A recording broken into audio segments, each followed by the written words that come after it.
দ্বিতীয় অধ্যায় ইবাদত। আল্লাহ তাআলার দাসত্ব স্বীকার করাকে ইবাদত বলে। আল্লাহর সকল আদেশ নিষেধ বিধিবিধান মেনে চলার নামই ইবাদত। পরকালের শান্তির জন্য মানুষ সালাত, সাওম ইত্যাদি পালন করে থাকে। দুনিয়ার প্রত্যেকটি কাজ বিসমিল্লাহ বলে শুরু করাও ইবাদতের অন্তর্ভুক্ত। এ অধ্যায় শেষে আমরা ইবাদতের ধারণা, তাৎপর্য ও প্রকারভেদ বর্ণনা করতে পারব। পবিত্রতা ও অপবিত্রতার ধারণা, অপবিত্র থাকার প্রয়োজনীয়তা বর্ণনা করতে পারব। পবিত্র হওয়ার উপায় বর্ণনা করতে পারব। সালাত আদায়ের নিয়মকানুন, সময়সূচি ও সালাতের ফরজ, ওয়াজিব ইত্যাদি সম্পর্কে বর্ণনা করতে পারব। সালাত ভঙ্গের কারণ বর্ণনা করতে পারব। সাহু ও সিজদা তিলাওয়াতের ধারণা ও প্রয়োজনীয়তা বর্ণনা করতে পারব। বাস্তব জীবনে পরিষ্কার পরিচ্ছন্নতা, সময়ানুবর্তিতা, শৃঙ্খলাবোধ, নিয়মানুবর্তিতা ও সাম্যের শিক্ষা অর্জনে সালাতের গুরুত্ব বিশ্লেষণ করতে পারব। পার্ট 1, ইবাদতের ধারণা ও তাৎপর্য। ইবাদত আরবি শব্দ, এর অর্থ আনুগত্য করা। আল্লাহর দাসত্ব ও আনুগত্যই হলো ইবাদত। ইসলামী পরিভাষায় আল্লাহর সকল আদেশ নিষেধ মেনে চলার নামই ইবাদত। সালাত, সাওম, জাকাত, হজ ইত্যাদি যেমন ইবাদত, তেমনি জীবনের প্রতিটি কাজ ইসলামী বিধিবিধান অনুযায়ী পালন করাও ইবাদত। মহান আল্লাহ আমাদের সৃষ্টি করেছেন, তিনিই আমাদের লালন পালন করেন, তিনিই আমাদের রব, আমরা তার বান্দা, আমাদের জীবন মরণ তার হাতে। তিনি আমাদের জন্য এ মহাবিশ্বকে কত সুন্দর করে সাজিয়েছেন। আসমান, জমিন, চাঁদ, সূরজ, ফুল, ফল, নদীনালা সব আমাদের জন্য সৃষ্টি করেছেন। আমরা সব ভোগ করি। আমাদের সৃষ্টির সেরা জীব হিসেবে তৈরি করেছেন। আল্লাহর দেওয়া অফুরন্ত নিয়ামত ভোগ করার পর এর শুকরিয়া আদায় করতে হবে। নিয়ামতের শুকরিয়া আদায় করে আল্লাহর দেওয়া বিধান মতো চলার নামই ইবাদত। আমরা আল্লাহর আদেশ মতো চলব এবং তারই ইবাদত করব। মহান আল্লাহ সকল জিনিস মানুষের জন্য সৃষ্টি করেছেন, আর জিন ও মানব জাতিকে সৃষ্টি করেছেন তার ইবাদত বা দাসত্ব স্বীকার করার জন্য। এ সম্পর্কে কোরআন মাজিদে আল্লাহ তাআলা ঘোষণা করেন, আর আমি জিন ও মানুষকে শুধু আমার ইবাদতের জন্য সৃষ্টি করেছি। সূরা যারিয়াত আয়াত 56। মহানবী সাল্লাল্লাহু আলাইহি সাল্লাম ইবাদত সম্পর্কে বলেছেন, যেখানেই থাকো আল্লাহকে ভয় করে চলো, আর কখনো কোনো মন্দ কাজ হয়ে গেলে তখনই একটা ভালো কাজ করে ফেলো, তাহলে এ কাজটি পূর্ববর্তী মন্দ কাজকে মিটিয়ে দেবে। আর মানুষের সাথে উত্তম আচরণ করো। আমরা ভালো কাজ করব, অন্যকে সৎ কাজের পরামর্শ দেব, এতে উভয়ই সমান সওয়াব পাব। এ প্রসঙ্গে মহানবী সাল্লাল্লাহু আলাইহি সাল্লাম বলেন, যে ব্যক্তি কোনো ভালো কাজের পরামর্শ বা সন্ধান দেবে, সে ওই কাজটি সম্পাদনকারীর সমান সওয়াব পাবে। আমাদের জন্য নামাজ, রোজা, হজ, জাকাত ইত্যাদি কতগুলো নির্ধারিত ইবাদত রয়েছে।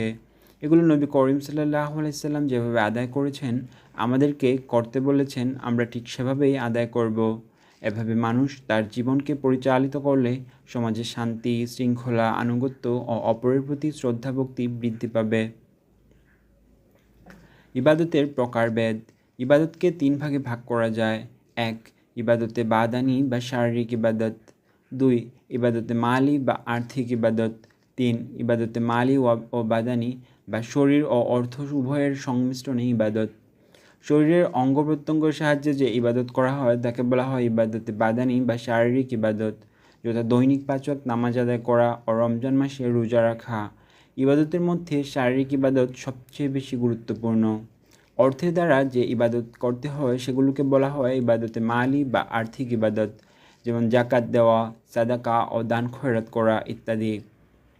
উল্লিখিত 2 প্রকার ইবাদত ছাড়াও এমন কিছু ইবাদত আছে যা শুধু শরীর দ্বারা কিংবা অর্থ দ্বারা করা যায় না, বরং শরীর এবং অর্থ উভয়ের প্রয়োজন হয়, যেমন হজ করা, জিহাদ করা ইত্যাদি। আল্লাহ তাআলা যেহেতু আমাদের ইবাদতের জন্যই সৃষ্টি করেছেন, তাই সবসময় তার ইবাদতে মশগুল থাকা আমাদের কর্তব্য। এখন প্রশ্ন জাগতে পারে যে সবসময় কি ইবাদত করা সম্ভব? হ্যাঁ, দিনরাত 24 ঘন্টা ইবাদত করা সম্ভব। যেমন আমরা খেতে বসলে যদি বিসমিল্লাহ বলে খাওয়া শুরু করি, তবে যতক্ষণ খাওয়ার মধ্যে থাকবো ততক্ষণ আল্লাহর রহমত পেতে থাকবো।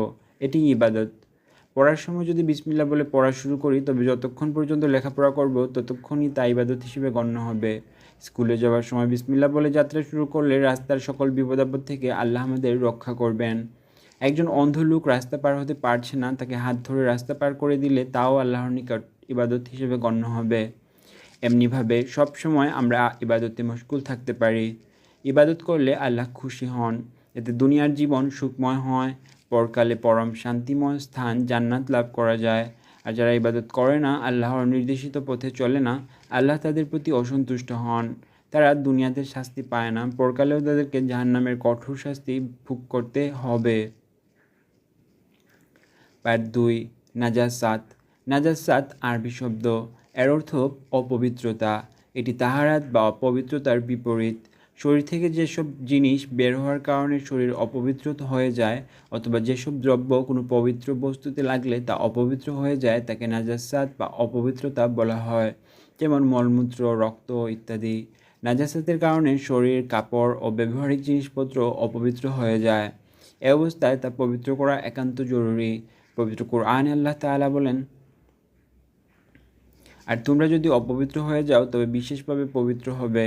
সূরা আল মাইদা আয়াত 6। নাজাসাত বা অপবিত্রতার প্রকারভেদ। নাজাসাত 2 প্রকার, যেমন নাজাসাতে হাকিকি বা প্রকৃত অপবিত্রতা, নাজাসাতে হুকমি বা অপ্রকৃত পবিত্রতা। নাজাসাতে হাকিকি। নাজাসাতে হাকিকি বলতে ওই সকল অপবিত্র বস্তুকে বোঝায় যেগুলো প্রকৃতিগতভাবেই অপবিত্র এবং ইসলামী শরীয়ত সেগুলোকে অপবিত্র ঘোষণা করে। ওই সকল অপবিত্র বস্তুকে মানুষ অপছন্দ করে, যেমন প্রস্রাব, পায়খানা, রক্ত ইত্যাদি। ইসলাম এসব থেকে শরীরকে পবিত্র রাখার নির্দেশ দিয়েছে। নাজাসাতে হুকমি। নাজাসাতে হুকমি হচ্ছে ওই সকল পবিত্রতা যা দেখা যায় না কিন্তু ইসলামী বিধানে তার নাজাসাত বা অপবিত্র বলে গণ্য, যেমন অজু ভঙ্গ হওয়া, গোসলের প্রয়োজন হওয়া ইত্যাদি। উল্লেখ্য যে উভয় প্রকার অপবিত্রতা থেকে শরীর পবিত্র রাখা একান্ত প্রয়োজন। অপবিত্রতা থেকে পবিত্রতা অর্জনের উপায়সমূহ। আল্লাহ তাআলা নিজে পবিত্র, তাই তিনি পবিত্রতা অর্জনকারী ব্যক্তি অপবিত্র বস্তুকে পছন্দ করেন। বাহ্যিক ও অভ্যন্তরীণ উভয় প্রকার পবিত্রতা অর্জন করা জরুরি। ইসলামী শরীয়ত অনুযায়ী পবিত্রতা অর্জনের উপায়গুলো হলো: 1. অজু। শরীর পবিত্র করার নিয়তে পাক পবিত্র পানি দিয়ে শরীয়তের নিয়ম অনুযায়ী মুখমণ্ডল, 2 হাত, কনুইসহ ও 2 পা টাকনুসহ ধৌত করা এবং মাথা মাসে করার নাম অজু। যে পানি দিয়ে অজু করা হবে তা অবশ্যই পবিত্র হতে হবে, যেমন নদী, খাল, পুকুর, কূপ, ঝর্ণা, নলকূপ বা শহরে সরবরাহ করা পানি। গোসল। পবিত্র পানি দিয়ে নির্দিষ্ট নিয়মে পুরো শরীর ধৌত করাকে গোসল বলে। গোসলের মাধ্যমে পুরো শরীর পবিত্র হয়ে যায়। তায়াম্মুম। পানি পাওয়া না গেলে অথবা অসুস্থ অবস্থায় রোগী পানি ব্যবহারে অক্ষম হলে মাটি বা মাটি জাতীয় বস্তু দ্বারা মুখমণ্ডল ও হাত মাসাহ করার মাধ্যমে পবিত্রতা অর্জন করাকে তায়াম্মুম বলে। ইসলাম মনের পবিত্রতার উপর খুব গুরুত্ব দিয়ে থাকে। খ্যাতিমান ইসলামী পণ্ডিতগণ মনের কতিপয় মৌলিক রূপ চিহ্নিত করেছেন। তা হলো লোভ, উচ্ছ্বাসা, রাগ, মিথ্যা কথা, গীবত, কার্পণ্য, অহংকার, রিয়া, হাসাদ। এ পাপগুলো থেকে বেঁচে থাকলে মনের পবিত্রতা অর্জন করা সম্ভব। এছাড়া ইসলামের ফরজ, ওয়াজিব, সুন্নাত ও মুস্তাহাবগুলো যথাযথভাবে আদায়ের মাধ্যমে মনের পবিত্রতা অর্জন করা যায়। কোনো মুমিন যদি ইবাদতের পাশাপাশি হালাল খাদ্য গ্রহণ করেন, হারাম থেকে বেঁচে থাকেন, কোরআন তিলাওয়াত করেন এবং সদা আল্লাহর জিকির করেন, তবে তার অন্তর পবিত্র থাকবে। এবার আমরা পবিত্র থাকার লক্ষ্যে অজু, গোসল ও তায়াম্মুমের নিয়মগুলো জেনে নেব।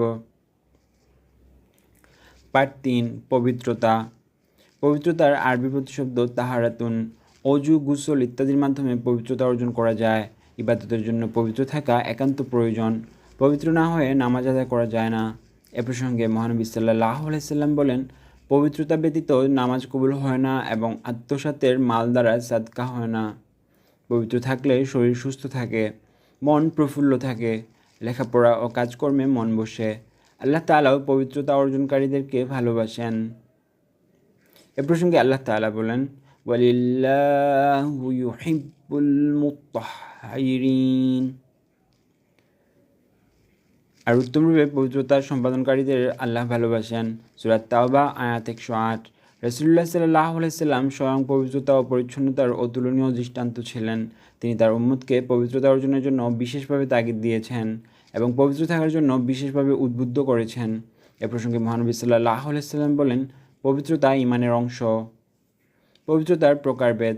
পবিত্রতা দুই প্রকার, এক অভ্যন্তরীণ পবিত্রতা, দুই বাহ্যিক পবিত্রতা।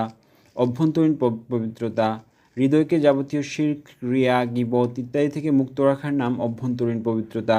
বাহ্যিক পবিত্রতা শরীয়তের বিধি মোতাবেক অজু, গোসল ইত্যাদির মাধ্যমে পবিত্রতা অর্জনকে বাহ্যিক পবিত্রতা বলে। পবিত্রতা ও অপবিত্রতার মানদণ্ড হচ্ছে শরীয়ত। নিজের জ্ঞান, বুদ্ধি বা অভিরুচি অনুযায়ী এ বিষয়ে কিছু কম বেশি করার কারো অধিকার নেই। কেবল সেসব বস্তুই পবিত্র যাকে শরীয়ত পবিত্র বলেছে, আর সেসব বস্তু অপবিত্র যাকে শরীয়ত অপবিত্র বলেছে। সুতরাং শরীয়তের বিধি মোতাবেক পবিত্রতা অর্জন করতে হবে। নিজের ধ্যান, ধারণা ও রুচির বশীভূত হয়ে পবিত্রতা ও অপবিত্রতার কোনো মানদণ্ড ঠিক করা উচিত নয়। এ প্রসঙ্গে আল্লাহ তাআলা বলেন,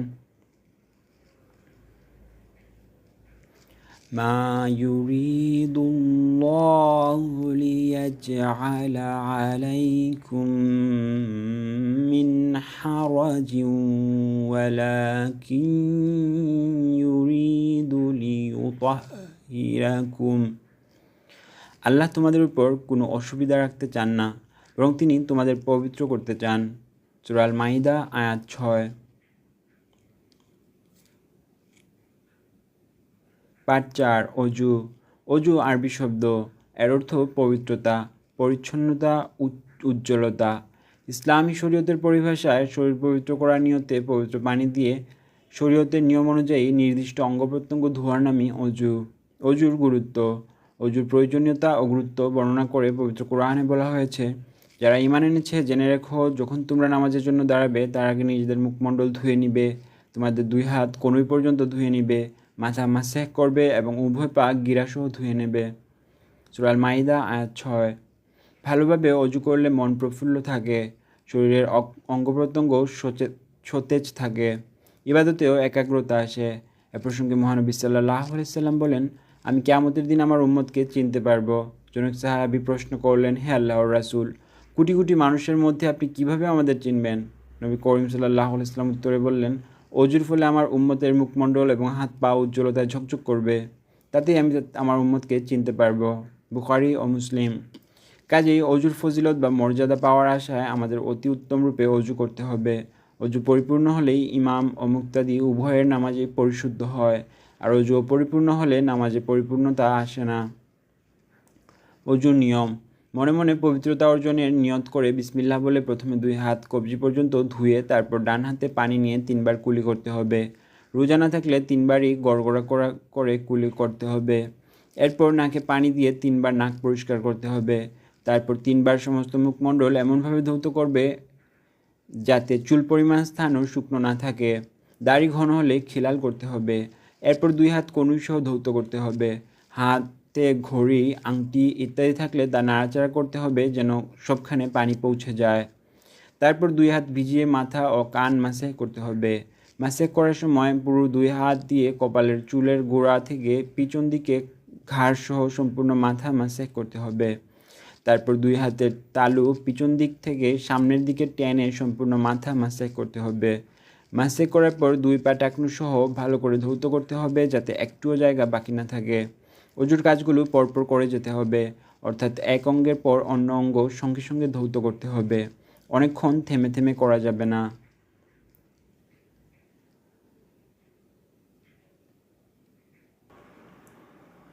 অজুর ফরজ।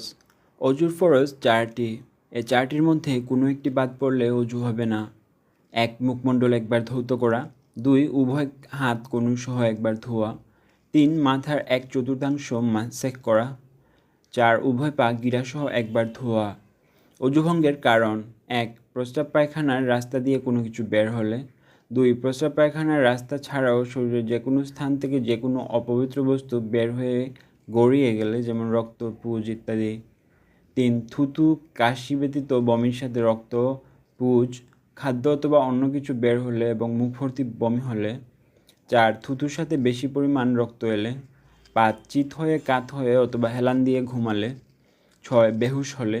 7. পাগল হলে। 8. নেশাগ্রস্ত হলে। 9. নামাজে অট্টহাসি হাসলে। পার্ট 5। তায়াম্মুম। তায়াম্মুম আরবি শব্দ, এর অর্থ ইচ্ছা করা। ইসলামী পরিভাষায় পবিত্র মাটি বা ওই জাতীয় পবিত্র বস্তু যেমন পাথর, চুনাপাথর, বালি ইত্যাদি দ্বারা পবিত্র হওয়ার নিয়তে মুখমণ্ডল ও উভয় হাত কনুইসহ মাসে করাকে তায়াম্মুম বলে। তায়াম্মুম অজু ও গোসল উভয়ের পরিবর্তে করা যায়। তায়াম্মুমের মাধ্যমে পবিত্র হওয়ার অনুমতি উম্মতে মুহাম্মাদি সাল্লাল্লাহু আলাইহি সাল্লামের জন্য আল্লাহ তাআলার এক বিশেষ অনুগ্রহ। বস্তুত পবিত্রতা অর্জনের প্রকৃত মাধ্যম হলো পানি। আল্লাহ তাআলা তার বান্দাদের জন্য প্রচুর পরিমাণে পানি সরবরাহ করে রেখেছেন। তথাপি এমন অবস্থাও সৃষ্টি হতে পারে যে পানি পাওয়া যাচ্ছে না, অথবা পাওয়া গেলেও পানি ব্যবহারে রোগ বৃদ্ধি বা প্রাণনাশের আশঙ্কা রয়েছে। এসব অবস্থায় আল্লাহ তাআলা মাটি দিয়ে পবিত্রতা অর্জনের অনুমতি দিয়েছেন। এ প্রসঙ্গে আল্লাহ তাআলা বলেন, আর তোমরা যদি পানি না পাও তবে পবিত্র মাটি দ্বারা তায়াম্মুম করবে এবং তোমরা তোমাদের মুখমণ্ডল ও হাত মাসেহ করবে। আল্লাহ তাআলা তোমাদের কষ্ট দিতে চান না, বরং তিনি তোমাদের পবিত্র করতে চান ও তোমাদের প্রতি তার অনুগ্রহ সম্পূর্ণ করতে চান, যাতে তোমরা কৃতজ্ঞতা জ্ঞাপন করো। সূরা আল মাইদা আয়াত 6। তায়াম্মুমের ফরজ তিনটি, যথা পবিত্র অর্জনের নিয়ত করা, পবিত্র মাটি দিয়ে সমস্ত মুখমণ্ডল মাসেহ করা, উভয় হাত পবিত্র মাটি দিয়ে কনুইসহ মাসেহ করা। তায়াম্মুম করার নিয়ম: প্রথমে নিয়ত করে বিসমিল্লাহির রহমানির রহিম পড়বে। তারপর দুই হাতের তালু একটু প্রসারিত করে পবিত্র মাটি বা ওই জাতীয় পবিত্র বস্তু যেমন পাথর, চুনাপাথর, বালি ইত্যাদি দুই হাতে লাগিয়ে সমস্ত মুখমণ্ডল একবার মাসেহ করবে। পুনরায় দুই হাত মাটিতে লাগিয়ে উভয় হাত কনুইসহ মাসেহ করবে। হাতে কোনো ঘড়ি বা অন্য কোনো জিনিস থাকলে তা সরিয়ে তার নিচেও মাসেহ করতে হবে। তায়াম্মুম ভঙ্গের কারণ: যেসব কারণে অজু ভঙ্গ হয় সেসব কারণে তায়াম্মুমও ভঙ্গ হয়। যেসব কারণে গোসল ওয়াজিব হয় সেসব কারণে তায়াম্মুমও ভঙ্গ হয়ে যায়। পানি পাওয়ার সাথে সাথে তায়াম্মুম ভেঙে যায়। কোনো রোগের কারণে তায়াম্মুম করা হলে সে রোগ দূর হওয়ার সাথে সাথেই তায়াম্মুম ভেঙে যায়। পার্ট 6। গোসল আরবি শব্দ, এর অর্থ ধৌত করা। ইসলামী শরীয়তের পরিভাষায় পবিত্র অর্জন ও আল্লাহর সন্তুষ্টি লাভের উদ্দেশ্যে পবিত্র পানি দ্বারা সমস্ত শরীর ধোয়াকে গোসল বলে। গোসলের ফরজ তিনটি, যথা গড়গড়া কুলি করা, নাকের নরম জায়গা পর্যন্ত পানি পৌঁছানো, সমস্ত শরীর পানি দিয়ে ধোয়া। গোসলের নিয়ম: প্রথমে ডান হাতে পানি দিয়ে দুই হাত কবজি পর্যন্ত ভালো করে ধৌত করতে হবে। তারপর শরীরের কোথাও অপবিত্র বস্তু লেগে থাকলে তা পরিষ্কার করতে হবে। এরপর ভালোভাবে অজু করতে হবে। কুলি করার সময় কণ্ঠদেশে এবং নাকের ভিতরে পানি ভালো করে পৌঁছাতে হবে। অজুর পর মাথায় এমনভাবে পানি ঢালতে হবে যেন চুলের গোড়া পর্যন্ত পানি পৌঁছে যায়। এরপর ডান কাঁধে তারপর বাম কাঁধে পানি ঢেলে সমস্ত শরীর ধৌত করতে হবে যেন শরীরের কোনো অংশ শুকনো না থাকে। সর্বশেষে পা ধুতে হবে। এরপর সমস্ত শরীর কোনো কাপড় বা গামছা দিয়ে মুছে শুকনো কাপড় পরতে হবে। পার্ট 7। সালাত আরবি শব্দ, এর আবিধানিক অর্থ দোয়া, রহমত ও ক্ষমা প্রার্থনা ইত্যাদি। ইসলামী শরীয়তের পরিভাষায় আরকান আহকাম সহ বিশেষ নিয়ম ও নির্দিষ্ট সময়ে আল্লাহর ইবাদতের নাম সালাত বা নামাজ। আল্লাহর নিকট বান্দার আনুগত্য প্রকাশের শ্রেষ্ঠ মাধ্যম হচ্ছে নামাজ। ইসলামের 5টি রুকন বা স্তরের মধ্যে নামাজ দ্বিতীয় গুরুত্বপূর্ণ রুকন। হাদিসে রয়েছে ইসলাম 5টি স্তম্ভের মধ্যে প্রতিষ্ঠিত। একথায় সাক্ষ্য দেওয়া যে আল্লাহ ছাড়া কোনো মাবুদ নেই এবং হযরত মুহাম্মদ সাল্লাল্লাহু আলাইহি সাল্লাম তার বান্দা ও রাসূল। নামাজ প্রতিষ্ঠা করা, যাকাত আদায় করা, হজ করা এবং রমজান মাসে রোজা রাখা। কুরআন মাজিদে আল্লাহ তাআলা বলেন, ওয়া আকিমুস সালাতা ওয়া আতুজ যাকাহ, আর তোমরা নামাজ কায়েম করো ও যাকাত আদায় করো। সূরা আল বাকারা আয়াত 43। নামাজ মানুষকে অন্যায় কাজ থেকে বিরত রাখে, যেমন আল্লাহ তাআলা পবিত্র কুরআন মাজিদে ঘোষণা করেন, ইন্নাস সালাতা তানহা আনিল ফাহশাই ওয়াল মুনকার। নিশ্চয়ই নামাজ মানুষকে অশ্লীল ও খারাপ কাজ থেকে বিরত রাখে। সূরা আল আনকাবুত আয়াত 45। নামাজ আদায়কারী দুনিয়াতে মর্যাদা পাবে, আখিরাতে পাবে জান্নাত। এ প্রসঙ্গে মহানবী সাল্লাল্লাহু আলাইহি সাল্লাম বলেন, সালাত বেহেশতের চাবি। কারো হাতে কোনো ঘরের চাবি থাকলে যেমন অতি সহজেই ঘরে প্রবেশ করতে পারে, তেমনি যে ব্যক্তি নামাজ কায়েম করে সে অতি সহজেই জান্নাতে প্রবেশ করতে পারে। নামাজ অত্যন্ত গুরুত্বপূর্ণ ইবাদত। নামাজের মাধ্যমে মুমিনের গুনাহ মাফ হয়। রাসূলুল্লাহ সাল্লাল্লাহু আলাইহি সাল্লাম বলেন, একথার মধ্যে তোমাদের কি মত? যদি তোমাদের কারো বাড়ির দরজায় একটি প্রবাহিত নদী থাকে যার মধ্যে সে প্রতিদিন 5 বার গোসল করে, তাহলে তার দেহে কোনো ময়লা বাকি থাকবে কি? সাহাবীগণ রাহমাতুল্লাহি আলাইহি বললেন, তার কোনো ময়লা বাকি থাকবে না। তখন রাসূলুল্লাহ সাল্লাল্লাহু আলাইহি সাল্লাম বললেন, এটাই 5 ওয়াক্ত নামাজের উদাহরণ, যা দ্বারা যাবতীয় গুনাহ মিটিয়ে দেওয়া হয়। নবী সাল্লাল্লাহু আলাইহি সাল্লাম আরও বলেন, যে ব্যক্তি নামাজের হেফাজত করবে, কিয়ামতের দিন তার জন্য নামাজ নূর, দলিল ও নাজাত হবে। আর যে ব্যক্তি নামাজের হেফাজত করবে না, কিয়ামতের দিন তার জন্য নামাজ নূর, দলিল ও নাজাত হবে না। তার হাসর হবে কারুন, ফেরাউন, হামান ও উবাই ইবনে খলফের সঙ্গে। এছাড়াও নামাজের আরও কতিপয় গুরুত্ব রয়েছে যা সংক্ষিপ্ত আকারে বর্ণিত হলো। ইসলামে ঈমানের পরই নামাজের স্থান। স্বেচ্ছায় নামাজ ত্যাগ করা কুফর। নামাজ দ্বীন ইসলামের খুঁটিস্বরূপ। মৃত্যুকালে রাসূলুল্লাহ সাল্লাল্লাহু আলাইহি সাল্লামের সর্বশেষ উপদেশ ছিল নামাজ ও নারী জাতি সম্পর্কে। পাঠ ৮। সালাতের সময়সূচি। যথাসময়ে সালাত আদায় করা আল্লাহর আদেশ। সময়মতো সালাত আদায় করা ফরজ। এ সম্পর্কে আল্লাহ তাআলা বলেন, ইন্নাস সালাতা কানাত আলাল মুমিনিনা কিতাবাম মাওকুতা। নির্ধারিত সময়ে সালাত কায়েম করা মুমিনদের জন্য অবশ্য কর্তব্য। সূরা নিসা আয়াত 103। সালাতের সময়। ফজর। ফজরের সালাতের সময় আরম্ভ হয় সুবহে সাদিকে হওয়ার সাথে সাথে এবং সূর্য উদয়ের পূর্ব পর্যন্ত এর সময় থাকে। আকাশের পূর্ব দিগন্তে লম্বমান যে আলোর রেখা দেখা দেয় তাকেই বলে সুবহে সাদিক। আলো ক্রমশ বৃদ্ধি পায় এবং শেষে সূর্যোদয় ঘটে। রাসূলুল্লাহ সাল্লাল্লাহু আলাইহি সাল্লাম বলেন, সুবহে সাদিকের পর হতে সূর্যোদয় না হওয়া পর্যন্ত ফজর সালাতের সময়। জুহর। দ্বিপ্রহরের পর সূর্য পশ্চিম আকাশে হেলে পড়লেই জোহরের সময় শুরু হয়। প্রত্যেক বস্তুর দ্বারা ছায়া আসলি বাদ দিয়ে দ্বিগুণ হওয়া পর্যন্ত এই সময় থাকে। কোনো বস্তুর ঠিক দুপুরের সময় যে একটু ছায়া থাকে তাকেই ছায়া আসলি বা আসল ছায়া বলে। যেমন 1 হাত লম্বা একটি কাঠির আসল ছায়া দুপুরবেলা 4 আঙুল ছিল। তারপর ওই কাঠির ছায়া যখন 2 হাত 4 আঙুল হবে, তখন জোহরের সময় শেষ হয়ে যাবে। আসর। জোহরের সময় শেষ হলেই আসরের সময় শুরু হয় এবং সূর্যাস্তের পূর্ব পর্যন্ত থাকে। তবে সূর্য হলুদ বর্ণ ধারণ করলে আসরের সালাত আদায় করা মাকরুহ। আল্লাহ তাআলা বলেন, তোমরা সালাতের প্রতি যত্নবান হবে, বিশেষত মধ্যবর্তী সালাতের। সূরা আল বাকারা আয়াত 238। মাগরিব। সূর্যাস্তের পর থেকে মাগরিবের সময় শুরু হয় এবং পশ্চিম আকাশে যতক্ষণ লালিমা থাকে ততক্ষণ সময় থাকে। মাগরিবের সময় খুবই কম, তাই সময় হওয়ার সাথে সাথেই সালাত আদায় করে নেওয়া উত্তম। এশা।